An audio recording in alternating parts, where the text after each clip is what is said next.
Hello friends, welcome to Mehvish moms magic. Summer వచ్చిందంటే చాలు ఇంకా పచ్చళ్ళ సీజన్ స్టార్ట్ అయిపోయినట్టే.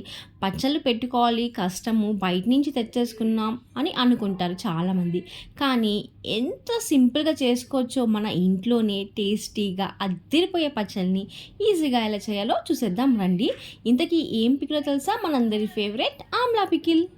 నేనైతే ఇక్కడ హాఫ్ కేజీ ఆమ్లాస్తో ఈ పికిల్ని చూపిస్తున్నాను. మీరు క్వాంటిటీ అనేది మీ క్వాంటిటీని బట్టి ఇంక్రీజ్ ఆర్ డిక్రీజ్ చేసుకోండి.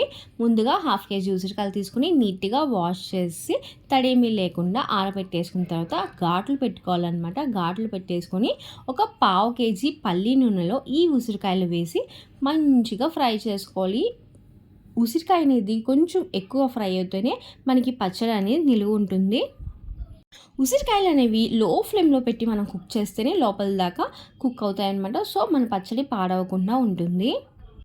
మీరు నిల్వ పచ్చడి పెట్టుకోవాలి, 1 ఇయర్ వరకు పాడవకుండా ఉండాలంటే ఉసిరికాయలకి ఏ మచ్చలు లేకుండా అలాంటి ఉసిరికాయలు అయితే తీసుకోవాలి. కానీ నేను జస్ట్ ఇలా మనకి ఎప్పుడు సీజన్లో ఇప్పుడు ప్రతి సీజన్లో దొరుకుతున్నాయి కాబట్టి ఉసిరికాయలు నేను మనకి మార్కెట్లో దొరికే ఉసిరికాయలు తెచ్చేసుకొని జస్ట్ దాని మీద కొంచెం స్కిన్ ఏమైనా మచ్చలు ఉంటే అవి తీసేసి ఇలా ఫ్రై చేసుకుంటున్నాను. ఉసిరికాయలు చూసారా, బాగా లో ఫ్లేమ్లో పెట్టి ఒక 15 to 20 మినిట్స్ ఫ్రై చేసుకున్న తర్వాత అందులోనే కొంచెం వెల్లుల్లి వేసి ఒక 2 మినిట్స్ ఫ్రై చేసి ఇంకా స్టవ్ ఆఫ్ చేసేయండి. దాని తర్వాత ఉసిరికాయలని ఒక బౌల్లో తీసుకొని అందులో ఆ వెల్లుల్లి, ఇంకా 1 స్పూన్ ఆవాల పిండి, ఇంకా 1/2 స్పూన్ మెంతి పిండి, ఆవాలు మెంతులు ఫ్రై చేసి మంచిగా ఇలా పౌడర్ లాగా కొట్టేసుకొని పెట్టేసుకున్నామంటే ఏ పికిల్ అయినా మనం ఇన్స్టెంట్గా చేసేసుకోవచ్చు అనమాట. సో నేను ఎప్పుడు ఆవాల్ని మెంతుల్ని ఇలా ఫ్రై చేసి ఇలా ఫ్రిడ్జ్లో పెట్టేస్తానమాట. సో ఎప్పుడు కావాలంటే అప్పుడు తీసుకుని యూస్ చేసేసుకోవచ్చు. ఇంకా దాని తర్వాత ఇందులో రెడ్ చిల్లీ పౌడర్ అండి. ఇది ఇంట్లో ఆడిచ్చిన రెడ్ చిల్లీ పౌడర్, అందుకనే కలర్ అయితే చాలా బాగుంటుంది. ఇక్కడ 50 గ్రామ్స్ వరకు ఎండుమిర్చి పౌడర్ని యాడ్ చేస్తున్నాను. అంటే దాదాపు ఒక పావు కప్పు వరకు కారం యాడ్ చేసుకోవాలి. ఇంకా దాని తర్వాత ఈ చింతపండు గుజ్జండి. చింతపండు వచ్చేసి నేను 50 గ్రామ్స్ తీసుకున్నాను. అది ఒక 3/4 కప్పు వరకు హాట్ వాటర్ తీసుకొని అందులో బాగా కుక్ చేయాలన్నమాట. చింతపండుని బాగా కుక్ చేస్తేనే మన పచ్చడి అనేది పాడవకుండా ఎక్కువ రోజులు నిల్వ ఉంటుంది. ఇన్ కేస్ మీరు చింతపండుని ఎక్కువ కుక్ చేయకపోతే పచ్చడి అనేది తొందరగా బూజు వచ్చేస్తుంది. సో అందుకని చింతపండుని బాగా కుక్ చేయాలి. ఇంకా దాని తర్వాత ఇందులో సాల్ట్ అండి. సాల్ట్ కూడా ఒక 50 గ్రామ్స్ కల్లుప్పుని మంచిగా పౌడర్ చేసేసుకొని ఆ సాల్ట్ని యాడ్ చేసుకోవాలి.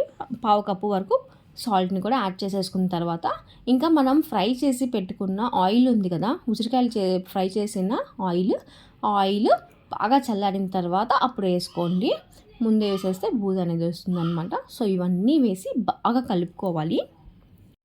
సో చాలామంది అనుకుంటున్నారు పచ్చళ్ళు అనేది చాలా పెద్ద ప్రాసెస్, మనం చేయలేము, మనం బయట తెచ్చేసుకుందాం అనుకుంటారు. కానీ అలా కాకుండా కొంచెం కష్టపడితే మనం ఇంట్లోనే టేస్టీ పచ్చళ్ళని చేసేయచ్చు. ఈ రెసిపీ వచ్చేసి మా అత్తయ్య గారి రెసిపీ అనమాట. సో లాస్ట్ టైం మా అత్తయ్య గారు చేశారు. సో నేను చూసి ఈసారి నేను ట్రై చేశాను. టేస్ట్ అయితే చాలా బాగుందనమాట.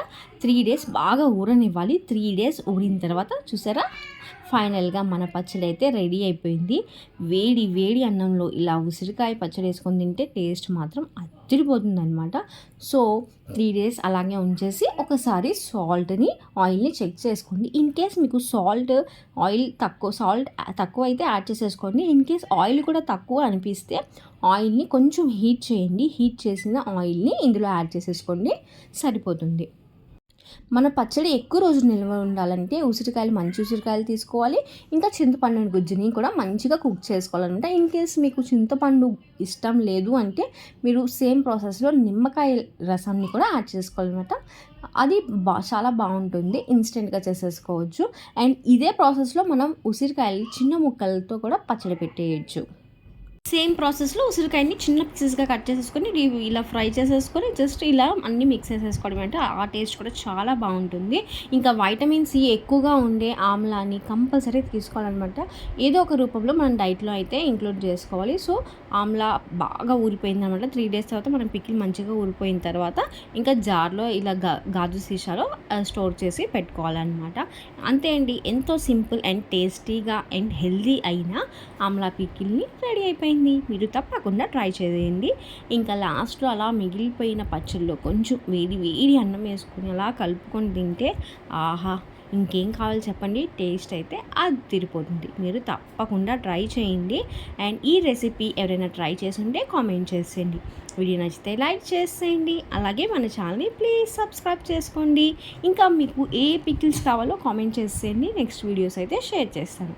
Thanks for watching.